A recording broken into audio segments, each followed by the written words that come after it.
at magkakawalang hanggan. Amen.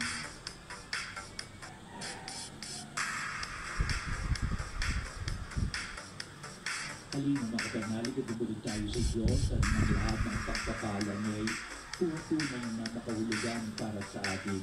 Upang maalis natin ang mga kaisipan at mga gawain na hindi nararapat kapag ito'y nabubuhay sa kadiliman at upang tayo tumahak sa mga nating kinabukasan. Ang ating pong itutugon sa bawat panalangin. Panginoon, dinggin mo ang aming panalangin.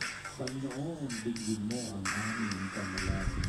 Ang mga pinuno ng simbahan, naway gabayan, ang hawang sumasampalataya sa pintuan na naghahatid sa buhay, manalangin tayo. Panginoon, Morning guys.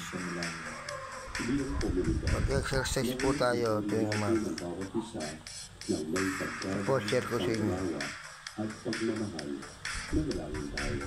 Panginoon, dinggin mo ang aming panalangin. Sa pamamagitan ng mga baging pakikituro sa ating kapwa, naway maisagawa natin ang ikalooban ng Diyos. Manalangin tayo.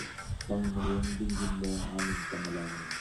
Ang mga may sakit at yaong mga nagdurusa sa iba't ibang uri ng karamdaman, naway nakatagpo ng lakas at kagalingan